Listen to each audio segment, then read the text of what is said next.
Mesdames, Messieurs, soyez les bienvenus sur ce plateau. Il vous souviendra que le Tchad, depuis son accession à l'indépendance le 11 août 1960, a connu les moments difficiles de son histoire politique. Ainsi, après la conférence nationale souveraine de 1993, la Constitution du 31 mars 1996 a vu le jour. Elle fut révisée en 2005 et en 2013. Puis, une nouvelle Constitution a été adoptée et promulguée le 4 mai 2018 et révisée en 2020, à la suite d'un second forum national. Aujourd'hui, il est question d'une nouvelle Constitution, l'une des résolutions phares du dialogue national, inclusif et souverain, organisé par les autorités de transition. Que pensez-vous de ce projet de Constitution? Qu'attendez-vous de cette nouvelle Constitution?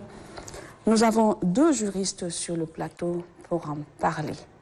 Il s'agit de Maître Eldi Mbaye Odou Élysée, président de la Chambre nationale des huissiers commissaires de justice, et de Maître Mbayambe Ndolitar, avocat au barreau du Tchad représentant le bâtonnier.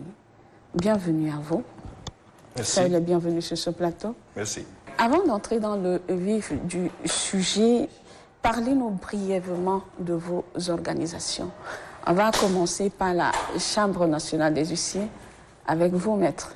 Merci. La Chambre nationale des huissiers de justice, au terme de la nouvelle loi numéro 002-2022 portant statut des commissaires, des huissiers commissaires de justice, institue la Chambre nationale comme étant l'organe représentatif de la profession des huissiers commissaires de justice. C'est un organe chargé d'appliquer la discipline entre les huissiers de justice. Merci beaucoup. Parlez-nous de l'ordre des avocats, maître. Merci, madame. Merci aussi de nous avoir invités ici pour nous permettre de donner quelques points de contribution en tant que praticien du droit. C'est un plaisir. Je suis donc de l'ordre des avocats du Tchad. Je représente le bâtonnier qui devait être ici, n'eût été son empêchement en dehors du pays. Bien, l'ordre des avocats est un corps de professionnels, un corps de libéral, de praticiens du droit, donc qui regroupe les avocats. C'est un corps créé par la loi 033 de 1996. Donc c'est un jeune barreau. Parce qu'avant ça, les quelques rares avocats tchadiens étaient gérés directement par le parquet général près la cour d'appel de N'Djamena. Donc c'est à partir de cette loi de 96 seulement que l'ordre a pris corps. Et donc la mission principale de l'avocat, c'est la défense du droit, l'éclairage nécessaire qu'il pourra apporter aux juges pour trancher les litiges qui lui sont soumis. Et donc c'est quelqu'un qui éclaire la lanterne et de ses clients et de la justice pour, dans ses plaidoiries même, normalement, il y a déjà des propositions, des décisions, si justement il est dans le droit. Donc voilà brièvement ce qui concerne l'ordre des avocats du Tchad. Ok. Le sujet qui nous réunit ici porte sur la nouvelle constitution, ou plutôt sur le projet de constitution. Alors, dites-nous, qu'est-ce qu'un projet de constitution? Bon, la constitution elle-même, c'est la loi fondamentale. C'est la constitution qui régit le pays, la forme de l'État, les institutions, les grands principes sur les libertés individuelles, les libertés d'association. En tout cas, on l'appelle la loi fondamentale. Et actuellement, nous sommes à stade de projet parce que ce n'est pas encore adopté. Tout à fait. Ce qu'on va encore soumettre à l'adoption, ça s'appelle projet. Le jour où on va l'adopter, ça deviendra donc une constitution. C'est simplement ça. Ok. Alors, maître, quelles sont les étapes pour l'adoption d'une constitution? Bon, les étapes d'une adoption de la constitution, tout d'abord, il faut que des personnes habilitées recueillent le mode de vie, les habitudes, les règles qui doivent régir cette société. Ils réunissent tout ça et ils mettent sous forme écrite, n'est-ce pas, maintenant qu'ils soumettent à la lecture. Et donc, c'est les règles qui concernent un contrat social, n'est-ce pas, Oui. de la vie d'une nation. Et puis, ils le mettent sous forme de projet. Et comme Maître Mbayabé vient de le dire, si ce projet est adopté, maintenant ça devient loi fondamentale. Donc on doit à la Constitution. Mais le projet est soumis à référendum. C'est absolument nécessaire. Il faut requérir, n'est-ce pas, l'avis des citoyens, et du peuple. Et en ce moment, quand c'est adopté par le peuple, ça devient la loi fondamentale de la République. Voilà. Il y a des étapes. Il faut rédiger, il faut soumettre à la lecture. Et puis, maintenant, on soumet à référendum aux citoyens qui l'adoptent. D'accord. Et puis, c'est promulgué comme loi fondamentale de la République. Merci, Maître. Maître Nboleta, est-ce que vous avez un complément par rapport aux étapes d'élaboration, d'adoption plutôt? Oui, de la les étapes sont bien définies par le maître. Il a parlé de constituants, les spécialistes de droit constitutionnel, il faut le dire. C'est pas parce que je suis juriste que je vais me mettre à rédiger la constitution. Je peux avoir cette culture juridique, cette curiosité de défricher la constitution, mais l'écrire, il faut le confier parce qu'il y a des spécialités aussi dans le droit, il y a des constitutionnalistes. J'ai bien peur que notre constitution, notre projet là ne soit pas vraiment rédigé par des constitutionnalistes. Je dis sous réserve parce que je ne connais pas tout le monde. Et donc, et puis important, on ne peut pas écrire parce que quand on va faire du copier-coller, ça ne collera pas justement avec nos réalités. C'est pourquoi il a dit qu'il fallait recueillir le mode de vie des gens. Qu'est-ce qu'ils veulent, tout ça. Ça a été fait timidement à travers les pré-dialogues, le dialogue lui-même. Mais j'ai peur que ces préoccupations que les gens ont bien entendues pendant ces différentes rencontres ne soient pas prises en compte dans ce projet-là. C'est ça ma crainte. Sinon, sous la forme, comme au Tchad, nous respectons beaucoup la forme et c'est le fond qui pose problème, ou bien je ne sais pas si c'est la forme. On va revenir sur ce sujet. Ok, j'ai brûlé les étapes. Ok, merci beaucoup. Maître Dimay, vous avez certainement pris connaissance du projet de constitution. Oui. Voilà. Donc, de façon diagonale comme ça. C'est déjà bien, si vous n'avez pas de curieux. Voilà. Il semble qu'il y a beaucoup d'innovations, des articles améliorés par rapport à la Constitution de 1996, puisqu'elle s'appuie sur cette Constitution. Alors, quel est votre avis à propos? Bon. Des innovations. Les innovations, lesquelles, malheureusement, je ne les ai pas recensées. Par exemple, la promotion de la femme, c'est beaucoup plus détaillé dans ce nouveau projet. Ok, la promotion de la femme, on en a toujours parlé. Le vivre ensemble. Le vivre ensemble. Promotion de la femme, je suis féministe, je soutiens beaucoup. Il y a des femmes capables qui font mieux que les hommes. Pourquoi ne pas les confier les hautes responsabilités nationales? Mais on en a parlé avant. Et puis maintenant, ça apparaît dans la Constitution. Mais il faut maintenant traduire ça dans les faits. Tout à fait. Entre ce qui se passe dans la Constitution écrite et l'application, il y a toujours une marge. Et puis, ils ont aussi parlé de vivre ensemble. Oui. Pourquoi parler de vivre ensemble, continuer à parler de vivre ensemble, de cohabitation pacifique?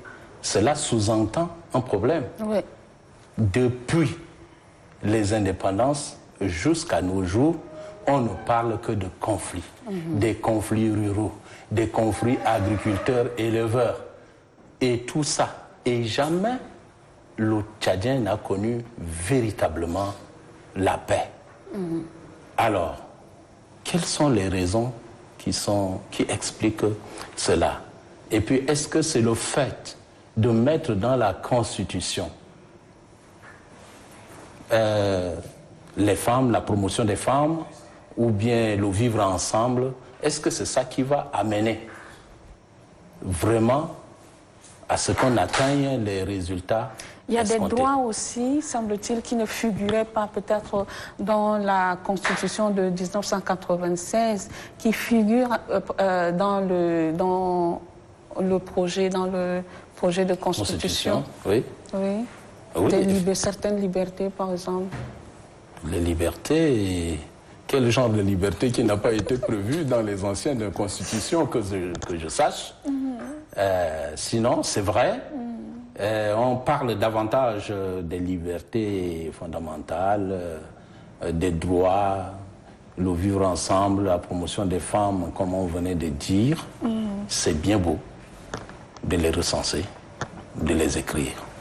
Nous sommes Tchadiens et nous avons passé, nous autres peut-être, on a eu la chance ou on n'a pas eu la chance de naître juste après les indépendances des pays africains, et principalement le Tchad. On n'a jamais connu la paix.